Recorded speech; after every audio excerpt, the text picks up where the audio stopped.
The night was cold in the Gobi Desert. Stars filled the sky like scattered diamonds on black cloth. Deep inside the underground observatory, Dr. Una Park stared at her computer screen with tired eyes.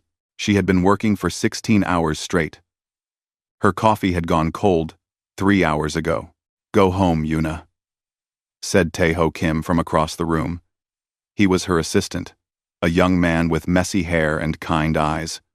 "The stars will still be there tomorrow." Una shook her head. "Something is different tonight. I can feel it." Tae-ho laughed softly. Scientists were not supposed to talk about feelings, but he knew Una. She had instincts that were almost never wrong, so he stayed with her, watching the data scroll across their screens. The observatory was one of the most advanced on Earth. It was the year 2187, and humanity had spread across the solar system. There were colonies on Mars, mining stations in the asteroid belt, and research bases on the moons of Jupiter. But Earth was still home, and this observatory, buried deep beneath the desert, listened to the universe. At exactly 3:47 inches the morning, everything changed. The computers began screaming. Warning lights flashed red. Data poured across the screens faster than Una could read. She jumped from her chair and ran to the main console. "What is happening?" Tae-ho asked, his voice shaking. "A signal," Una whispered. "Something is coming through. Something big." The signal was unlike anything they had ever seen. It was not radio waves. It was not light pulses.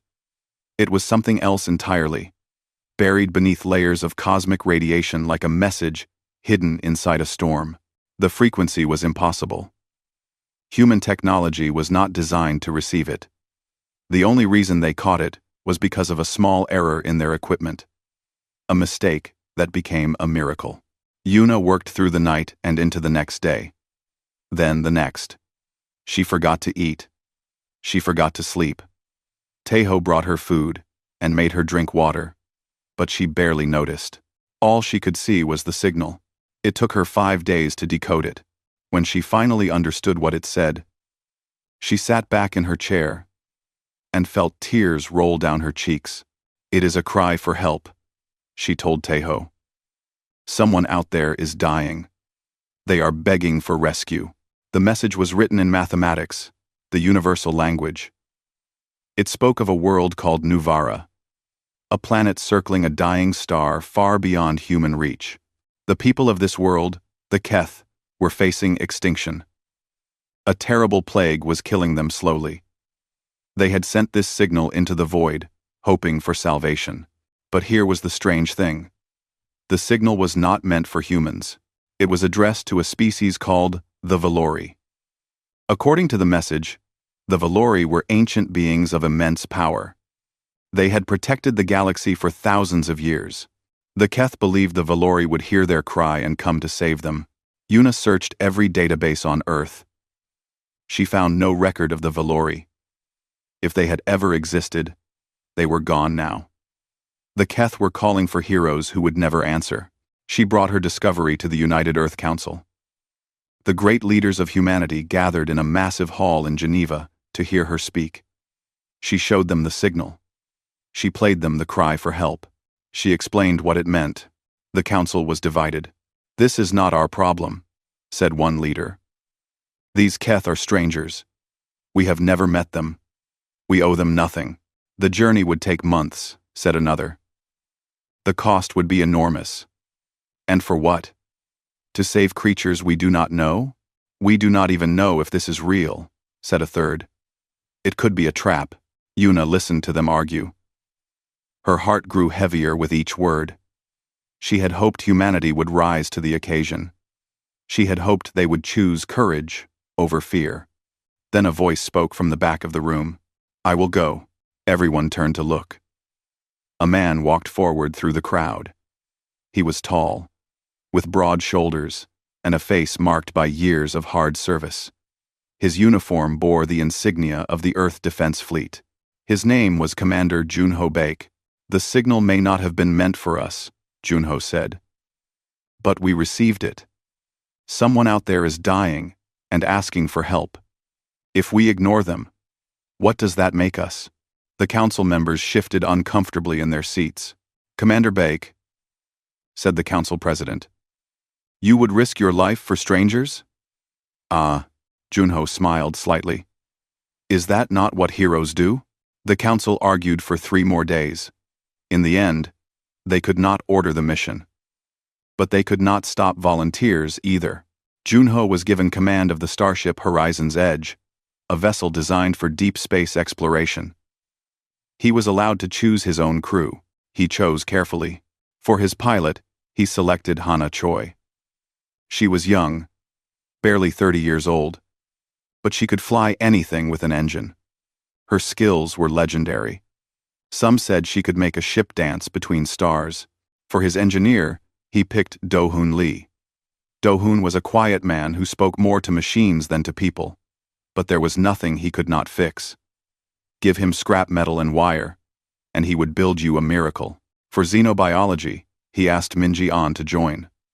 Minji had studied alien life forms her entire career, even though humanity had never made contact with any. She had theories and dreams.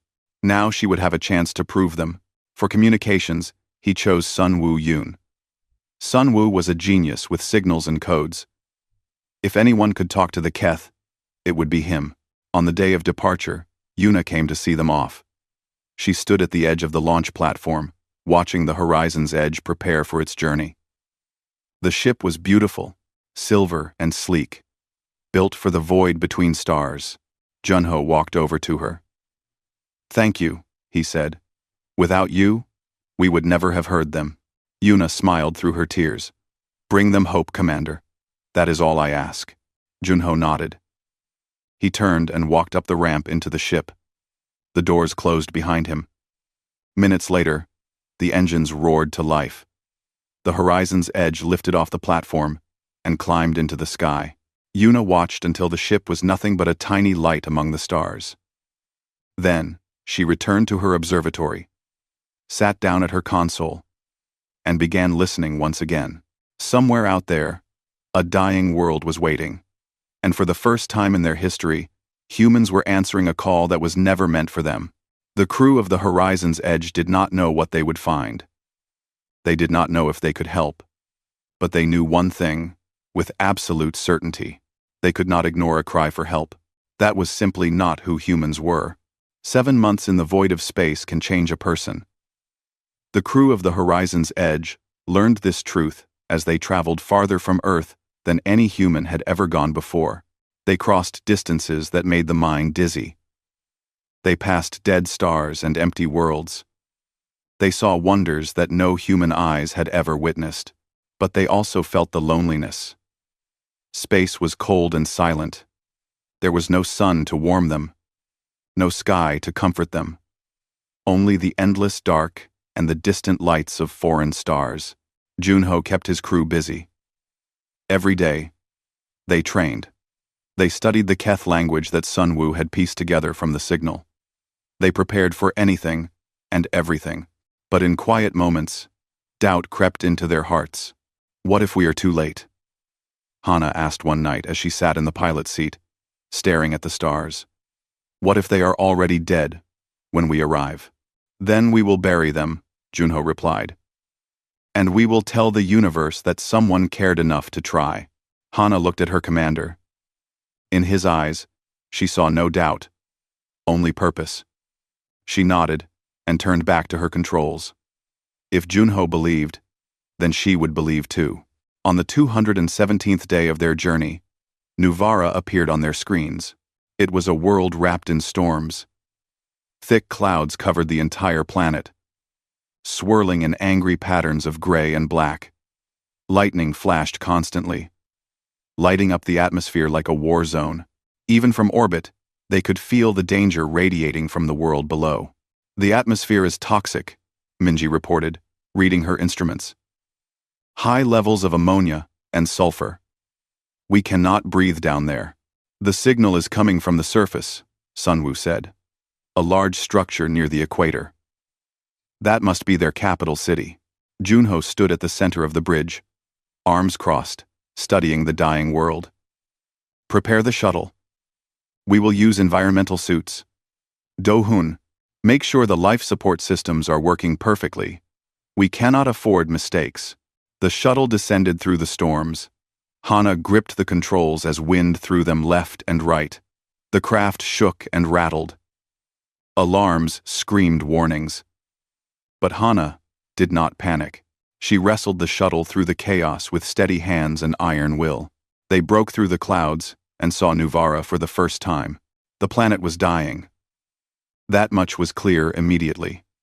Cities of strange design dotted the landscape, but most of them were dark and silent. Fields that had once grown crops were now brown and dead. Rivers had turned to sludge. The air itself seemed sick, heavy with poison and despair. The capital city rose from the ground like a desperate prayer. Tall spires reached toward the sky, built from a material that glowed faintly purple. Once, it must have been beautiful. Now, it looked like a grave. Hana landed the shuttle at the edge of the city. The crew stepped out in their environmental suits, weapons ready, hearts pounding. They did not know what to expect. The Keth found them first. They emerged from the buildings like ghosts. Tall and thin, with bodies covered in hard shells of pale blue. They had 6 limbs, 4 for walking and 2 for grasping. Their heads were triangular, with large compound eyes that reflected the dim light. They moved slowly, as if every step caused pain. Junho raised his hands to show he meant no harm. "We are from Earth," he said, speaking the Keth words that Sunwoo had taught him. "We received your signal. We have come to help." The Keth stared at him. They did not speak. They simply stared with those massive eyes, and Junho could see something in them that hurt his heart. Disappointment. An elder emerged from the crowd. He was larger than the others. His shell cracked and faded with age. When he spoke, his voice was like wind through dry leaves. "You are not the Valori." Junho shook his head. "No. We are humans." The elder studied them for a long moment. Then he made a sound that might have been a laugh, or might have been a sob. "We called for giants.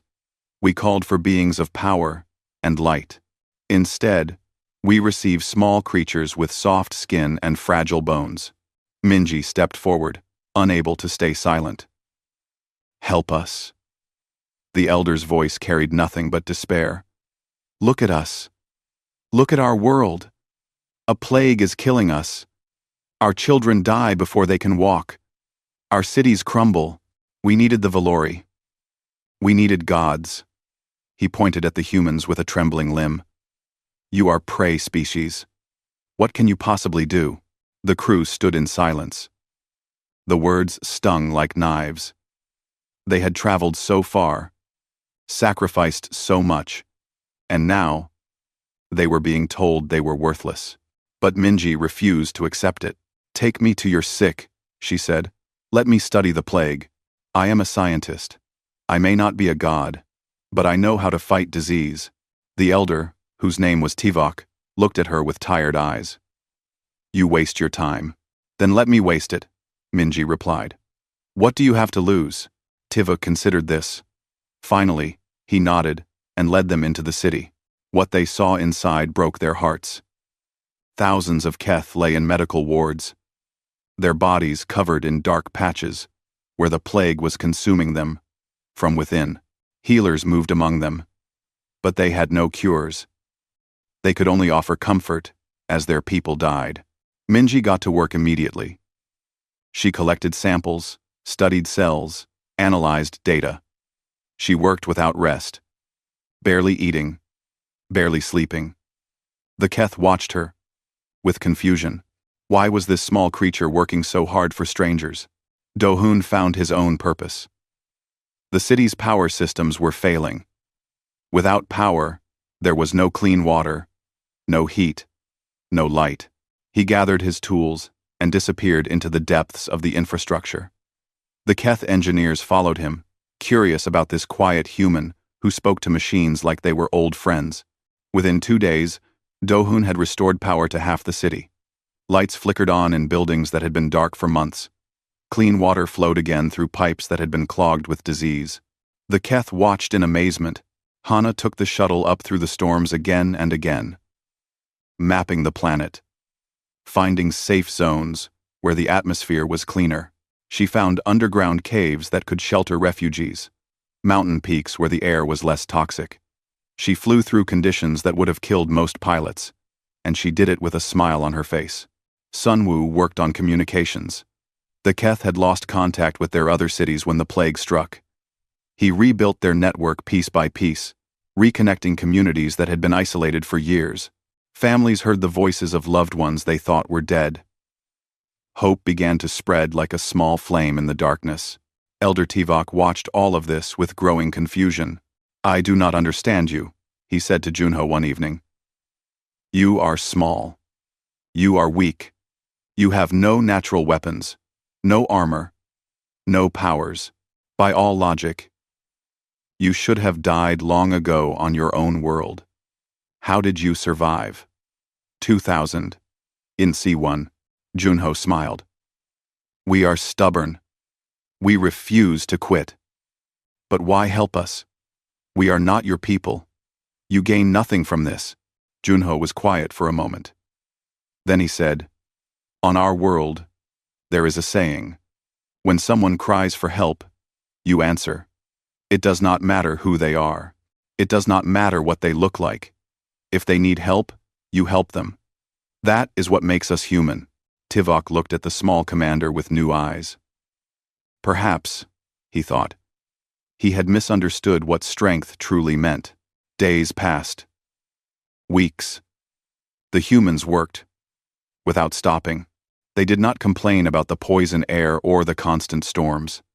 They did not despair when progress was slow. They simply kept going, one step at a time, one problem at a time. And slowly, very slowly, things began to change. The plague still spread, but Minji was learning its secrets. The city still crumbled, but Do-hun was holding it together. The world was still dying.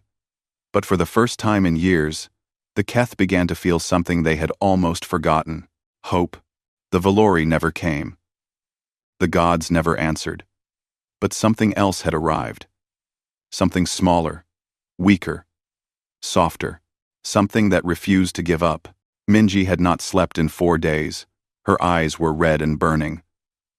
Her hands shook from too much caffeine and too little rest. But she could not stop. Not now. Not when she was so close to the truth. She stood in her makeshift laboratory, surrounded by samples and data screens, and she finally understood. The plague was not natural. She ran through the corridors of the medical center, her boots echoing on the stone floors. She found Junho in a meeting with Elder Tuvok, discussing supply routes and refugee movements. Both looked up when she burst through the door. "The plague," Minji gasped, struggling to catch her breath. "It was made. Someone created it."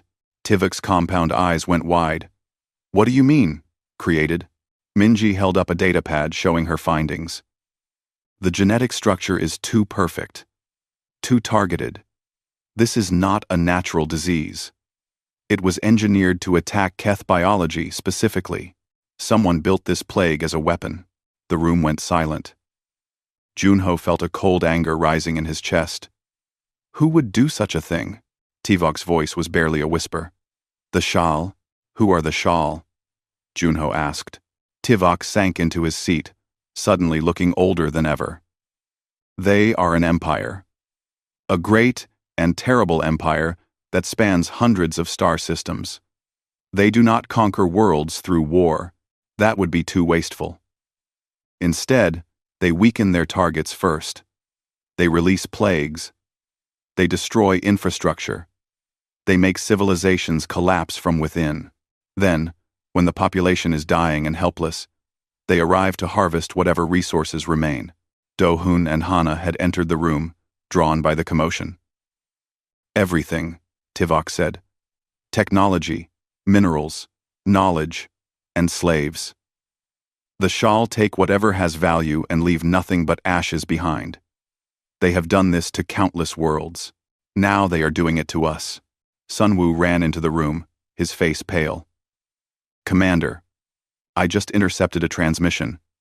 Ships are approaching Nuvara. Multiple vessels. They will arrive in 3 days." Junho closed his eyes. 3 days. They had 3 days before an alien empire came to finish what the plague had started. "How many ships?" he asked. 12, Sunwoo replied. "Warships, heavily armed." The crew looked at each other. The Horizon's Edge was a research vessel. It had some weapons, but it was not built for battle. Against 12 warships, they would last maybe 5 minutes. "We should leave," Hana said quietly. "There is still time. We can escape before they arrive." No one responded. Junho stood very still, his jaw tight, his hands clenched into fists. He thought about the Keth he had met over the past weeks, the children who had shown him their drawings, the healers who worked themselves to exhaustion trying to save the sick, the engineers who had followed Do-hun with such hope in their eyes. He thought about Elder Tivok, who had called humans weak and small, who was now looking at him with something that might have been trust. "We stay," Junho said. Hana stared at him. "Commander, that is suicide." "Maybe," Junho admitted. "But if we leave, every Keth on this planet dies. Every single one. Men, women, children. They all get harvested by an empire that sees them as nothing more than resources." He looked at his crew. "I did not cross the galaxy to run away when things got difficult." Do-hun nodded slowly. "What do you need me to build?" Hana closed her eyes. Then she smiled.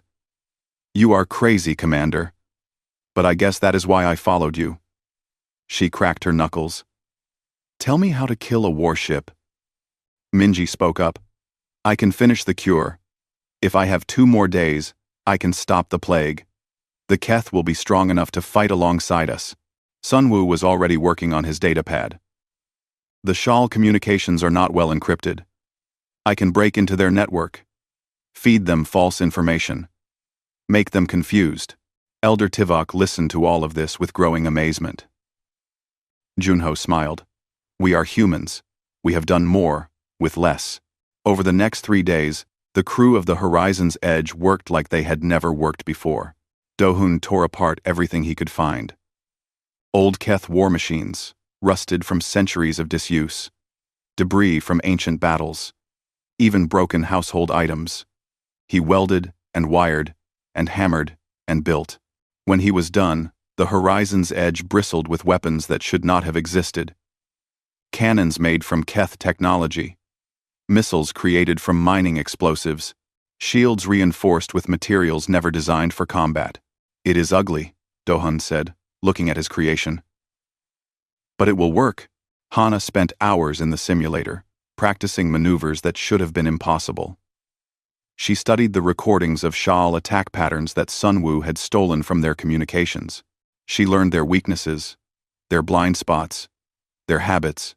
"They think in straight lines," she told Junho. "Everything they do is predictable. They have never faced an enemy who fights differently." "Then we will fight differently," Junho said. Sunwoo worked his magic on the Shal network. He sent false messages about reinforcements coming from the other side of the galaxy. He made them believe the plague had killed all the Keth already. He created confusion and doubt and fear in their ranks before they even arrived. Minji finished her cure on the 2nd day. It was not perfect. It would not save those who were already too far gone, but it would stop the plague from spreading further. It would give the Keth a future. She distributed the cure throughout the medical centers. Within hours, the sick began to recover. They rose from their beds for the first time in months. They looked at the human woman with tears in their eyes. "How can we ever repay you?" one of them asked. Minji shook her head. "Help us fight. That is all I ask."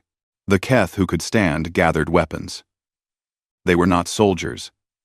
They were farmers and teachers and artists. But they were willing to die for their world. And that made them dangerous. On the night before the battle, Junho called a meeting. Keth and humans gathered together in the great hall of the capital city.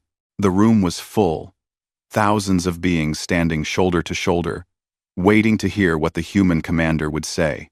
Junho climbed onto a platform so everyone could see him. He looked out at the crowd, at the mixture of blue shells and pink skin, at the blend of compound eyes and human eyes. All looking at him, all waiting. "Tomorrow," he said, "an empire comes to destroy you. They have done this to many worlds. They expect easy victory. They expect you to be weak and helpless." He paused, letting the words sink in. "They do not know that humans are here. They do not know that we have rebuilt your weapons. They do not know that your people have been cured and are ready to fight. They come, expecting prey. They will find warriors." A murmur ran through the crowd. "I will not lie to you," Junho continued. "Many of us will die tomorrow. The Shal are strong. They have numbers and firepower. But we have something they do not. What is that?" Someone called from the crowd. Junho smiled. "We have nothing to lose. And that makes us the most dangerous creatures in the universe." He raised his fist into the air. "Tomorrow, we show them what the weak can do when they refuse to surrender. Tomorrow, we teach the Shal the true meaning of fear." The crowd erupted in cheers. Keth and humans together, shouting defiance at the stars. It was a sound that echoed through the dying city and rose into the storm-covered sky. Somewhere in space, 12 warships approached. Their commanders were confident. They had done this countless times before. They had no idea what was waiting for them. The Shal fleet emerged from faster-than-light travel like shadows sliding out of nightmares. 12 warships, each one massive and black, covered in weapons designed to break worlds. At the head of the formation flew the command ship, the largest of them all. Commander Vorith stood on its bridge, watching the dying planet on his view screen. "Status report," he ordered. His officers checked their instruments. "The plague has done its work, Commander. Population reduced by 60%. Infrastructure failing. No significant power readings." Vorith smiled. It was not a pleasant smile. "Another easy harvest. Signal the fleet to begin landing operations. I want collection teams on the surface within the hour. Under 2-3. His communications officer suddenly looked confused. "Commander, there is a transmission coming from the planet. It is addressing us directly." "What?" The view screen flickered, and a face appeared. A strange face. Soft skin. 2 eyes. It was a creature Vorith had never seen before. "Attention, Shal Fleet," the creature said. "This is Commander Junho Beck of the human starship Horizon's Edge. The planet Nuvara is under our protection. Turn back now, and you will be allowed to leave in peace. Continue forward, and you will be destroyed." For a long moment, there was complete silence on the Shal bridge. Then Vorith began to laugh. It was a harsh, ugly sound that echoed through the command center. "What is this?" he asked between laughs. "What is a human? I have never heard of such a species." His officers searched their databases. "We have no records, Commander. They appear to be unknown." Vorith laughed even harder. "One ship. One tiny ship crewed by creatures so insignificant, we do not even know they exist. And they dare to threaten us?" He waved his hand dismissively. "Destroy them. Then proceed with the harvest." 3 Shal warships broke formation and moved toward the Horizon's Edge. Their weapons powered up, ready to reduce the human vessel to dust. In the cockpit of the Horizon's Edge, Hana gripped her controls and smiled. Junho sat in the commander's chair, watching the approaching ships. Hana nodded. "Making them chase me is my specialty." The Shal fired. Massive energy beams lanced through space, enough power to destroy a small moon. But the Horizon's Edge was not where they expected it to be. Hana had already thrown the ship into a spin, dodging between the beams with movements that defied physics. "What is she doing?" one of the Shal captains demanded. "Ships do not move like that." Hana flew like she was dancing. She wove between the warships, too fast and too unpredictable for their targeting systems to track. The Shal were used to enemies who fought in straight lines, who followed logical patterns. Hana followed no patterns. She flew on instinct and madness and pure human creativity. Sunwoo. Now. Junyu ordered. Sunwoo activated his jamming system. Suddenly, the three Shal ships lost contact with each other. Their communications filled with static and false signals. They began to panic, firing blindly into space. Two of the ships shot at each other by mistake. Their shields flared and sparked. One of them took critical damage to its engines and began to drift. "What is happening?" Vorith screamed from his command ship. "What are they doing to us?" No one could answer. They had never faced anything like this before. On the planet's surface, Junho's ground forces waited in the ruins of a Keth city. Do-hun had turned the city into a fortress, filled with traps and hidden weapons. The Keth warriors stood alongside him, armed with whatever they could carry. "They are coming," Do-hun said, watching the sky. 6 Shal transport vessels descended through the clouds, carrying thousands of soldiers. They expected no resistance. They expected easy prey.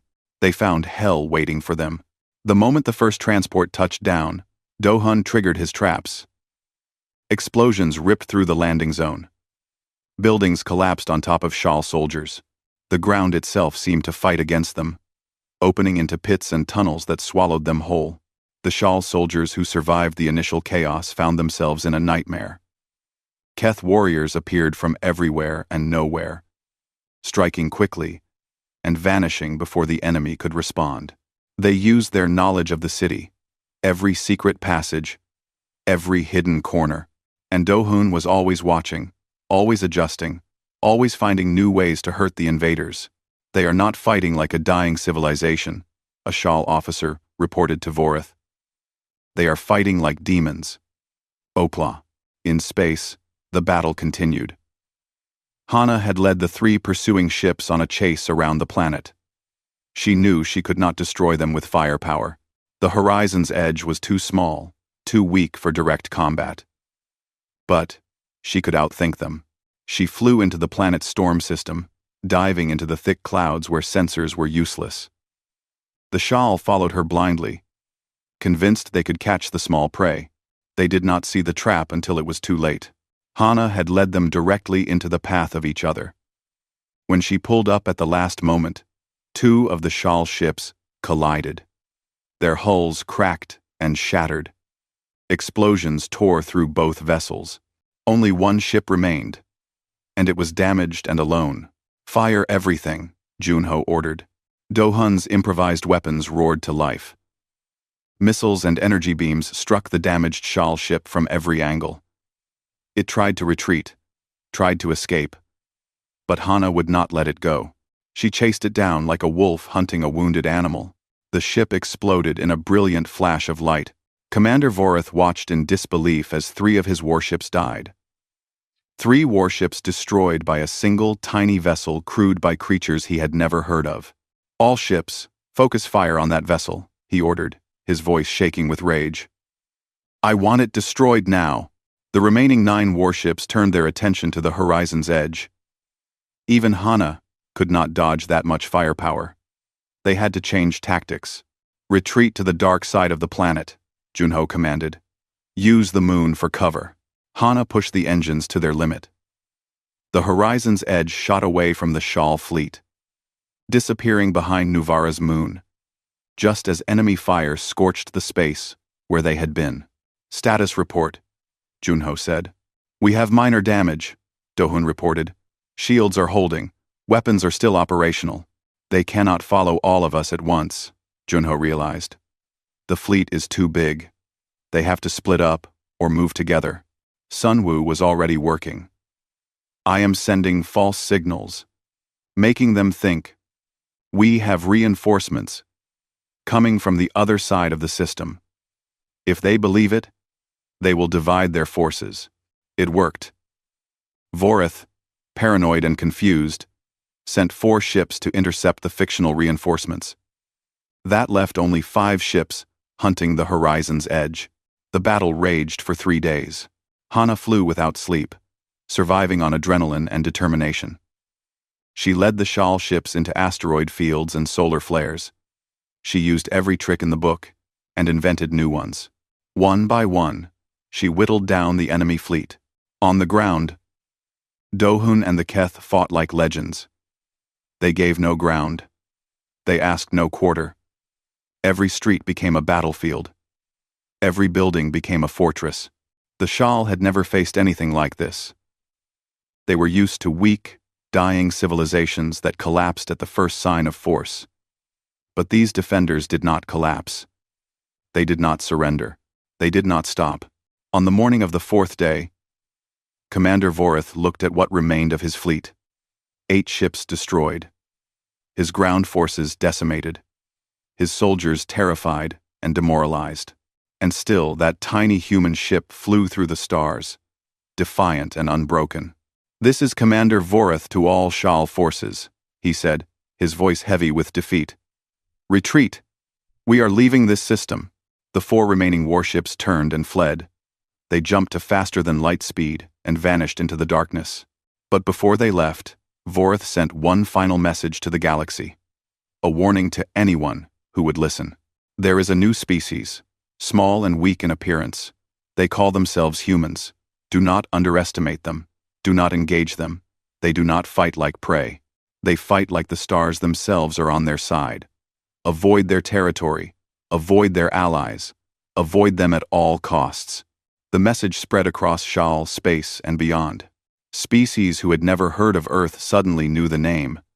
Empires that had never considered humanity now spoke of them with fear.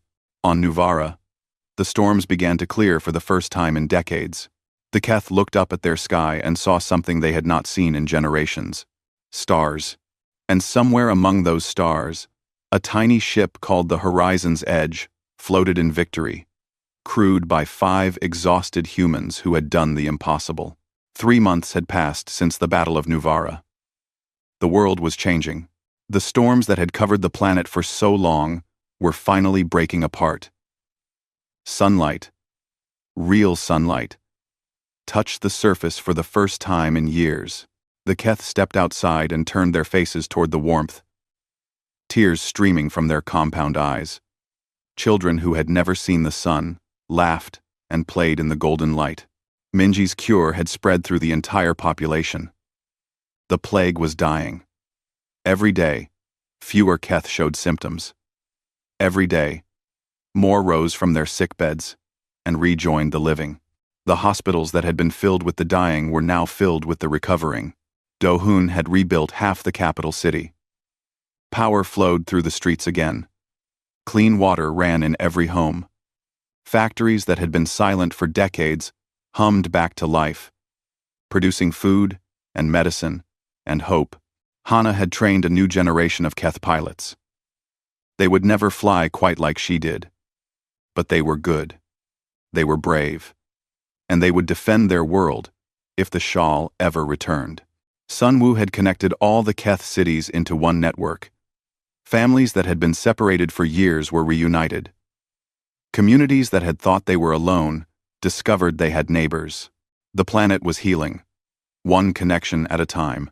And Junho had become something he never expected to be. A symbol.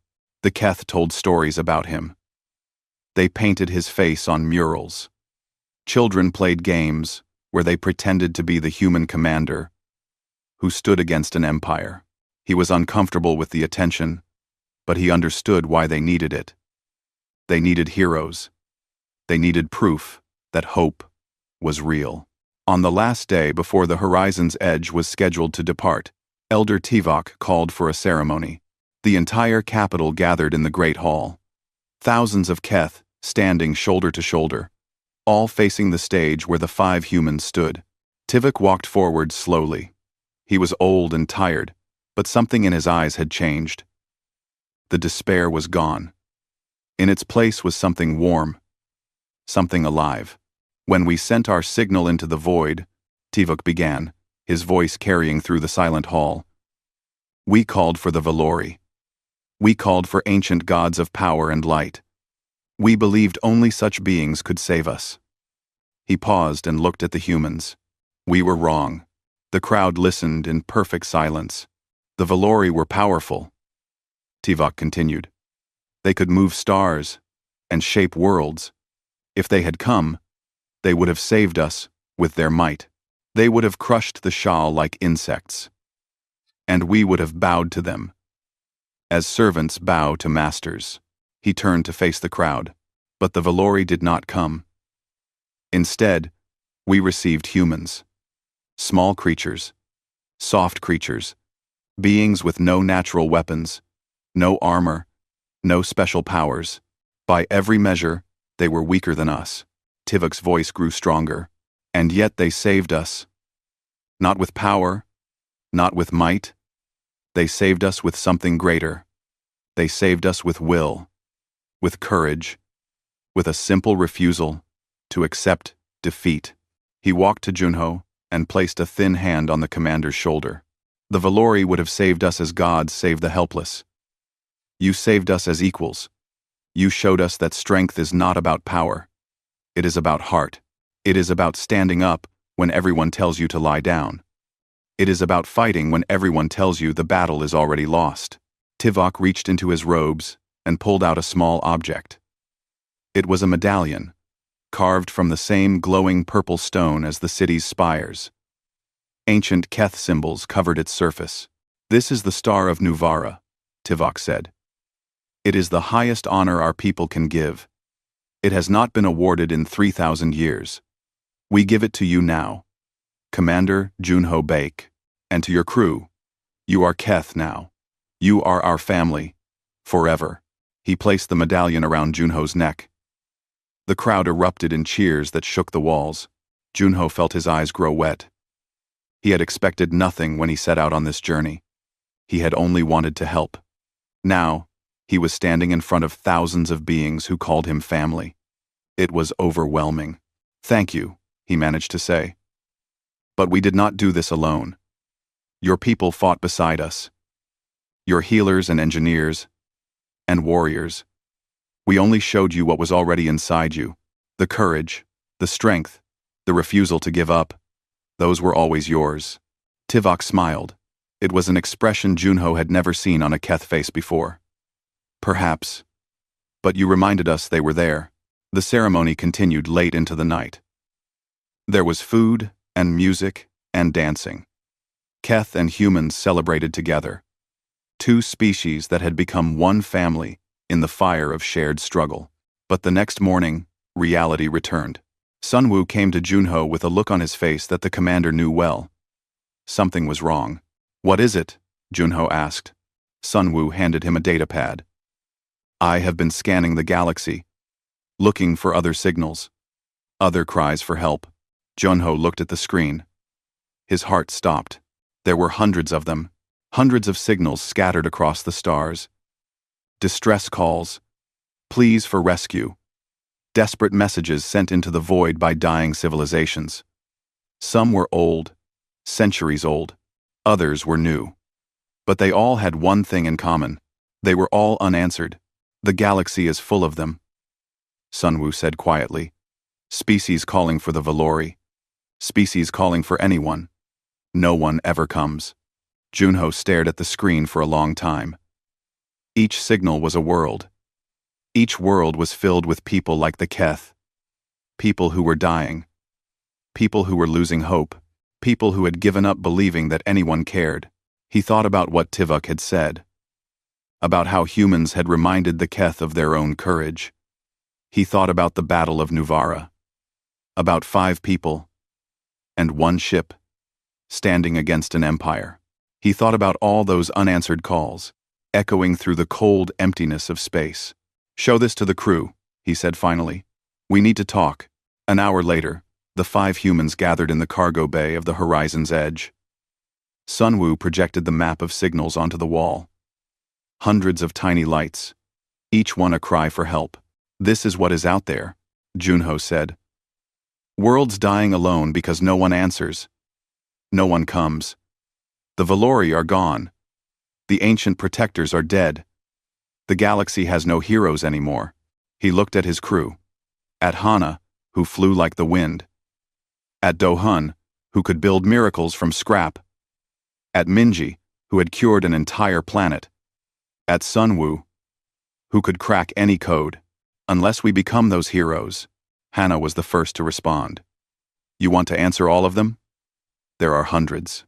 Not all at once, Junho said. We go home first. We tell Earth what we found. We build more ships. We train more crews. We create a fleet. Not for war. For rescue. For hope. Minji nodded slowly. It will take years.